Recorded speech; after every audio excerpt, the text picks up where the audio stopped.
नहीं होगा यूपी में कोई भी शिक्षक का परेशान, खुद सीएम योगी ने संभाली कमान। 69,000 शिक्षक भर्ती में उठाया ऐसा कदम, विपक्ष भी देखकर दंग, अब खत्म होगा सालों का इंतजार। सुप्रीम कोर्ट की चौखट पर हलफनामा लेकर पहुंची योगी सरकार, पहले से नौकरी कर रही शिक्षकों को नहीं हटाने की रखी बात। आखिर किसे और कैसे मिलेगा मौका, सब जानिए। किसी की नौकरी न जाए और किसी योग्य उम्मीदवार का हक भी न मारा जाए, इसी फॉर्मूले के साथ सुप्रीम कोर्ट पहुंची सरकार। अब फैसले पर टिकी हजारों परिवारों की नजर। कई साल का इंतजार, अदालतों के चक्कर, नौकरी जाने का डर और नियुक्ति की उम्मीद में बैठे हजारों चेहरों के लिए अब राहत की खबर आई है, क्योंकि यूपी के 69,000 शिक्षक भर्ती में एक तरफ वो शिक्षक हैं जो सालों से स्कूलों में बच्चों को पढ़ा रहे हैं, तो दूसरी तरफ वो अभ्यर्थी हैं जो अपने हक की लड़ाई लड़ते हुए नियुक्ति का इंतजार कर रहे हैं।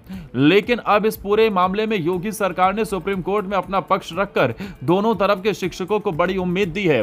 सरकार की तरफ से कोर्ट में दाखिल हलफनामे में कहा गया है कि पहले से नौकरी कर रहे शिक्षकों की नौकरी बचाने की कोशिश की जाएगी और संशोधित मेरिट में योग्य पाए जाने वाले अभ्यर्थियों को खाली पदों पर नियुक्ति देने का रास्ता निकाला जाएगा। यानी सरकार का फॉर्मूला साफ दिखाई दे रहा है, जो स्कूल में नौकरी कर रहे हैं उनकी नौकरी पर संकट ना आए और जिनका हक बनता है उन्हें भी मौका मिले। हालांकि आखिरी फैसला सुप्रीम कोर्ट को करना है, लेकिन सरकार के इस रुख के बाद हजारों शिक्षकों और अभ्यर्थियों की नजर अब अदालत पर टिक गई है। दरअसल 69,000 सहायक शिक्षक भर्ती का मामला यूपी में पिछले कई साल से लगातार चर्चा में बना है। कभी मेरिट को लेकर सवाल उठे, कभी आरक्षण को लेकर लड़ाई हुई और मामला हाईकोर्ट से होता हुआ सुप्रीम कोर्ट पहुंच गया। इस बीच सबसे बड़ी चिंता उन हजारों शिक्षकों की थी जो भर्ती के बाद स्कूलों में नौकरी कर रहे हैं। सवाल था कि अगर नई मेरिट बनती है तो क्या पहले से नौकरी कर रहे शिक्षकों में से कुछ को अपनी नौकरी गंवानी पड़ सकती है। लेकिन अब योगी सरकार ने इसी चिंता को लेकर सुप्रीम कोर्ट में अपना पक्ष रखा। सरकार ने कोर्ट के सामने कहा कि साल 2020 में भर्ती होकर सेवा दे रहे 67,867 शिक्षकों को नौकरी से ना हटाया जाए। दूसरी तरफ अगर हाईकोर्ट के निर्देश के मुताबिक तैयार संशोधित मेरिट सूची में नए अभ्यर्थी योग्य पाए जाते हैं तो उन्हें उपलब्ध खाली पदों पर नियुक्ति दी जा सकती है। इतना ही नहीं, सरकार ने 8,270 ऐसे अभ्यर्थियों की संशोधित सूची भी सुप्रीम कोर्ट के सामने रखी जो अभी नौकरी में नहीं है। लेकिन यहां सवाल है कि आखिर 69,000 शिक्षक भर्ती का मामला इतना उलझा कैसे। इसके लिए कहानी को साल 2018 से समझना होगा।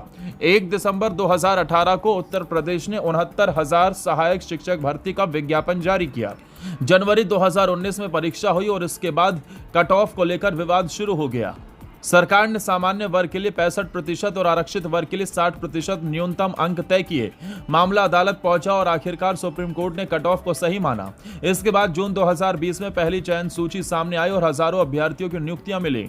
लेकिन नियुक्तियां होने के बाद भी विवाद खत्म नहीं हुआ। आरक्षित वर्ग के कई अभ्यर्थियों ने भर्ती में आरक्षण लागू करने के तरीके को लेकर सवाल उठाए।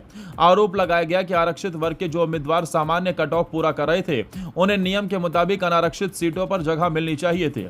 इसी मुद्दे को लेकर कानूनी लड़ाई आगे बढ़ती चली गई।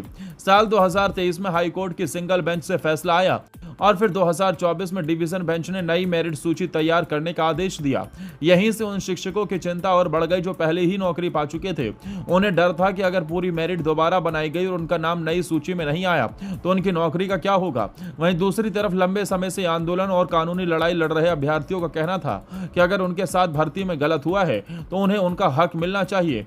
यानी एक ही भर्ती में दो तरफ हजारों परिवारों का भविष्य जुड़ गया। अब इसी मुश्किल के बीच योगी सरकार का ताजा हलफनामा बेहद अहम हो गया।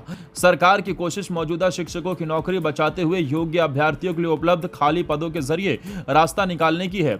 यही वजह है कि अब हजारों आंखें सुप्रीम कोर्ट की तरफ लगी हैं। अब देखना होगा कि सुप्रीम कोर्ट इस फॉर्मूले पर क्या फैसला सामने लाता है।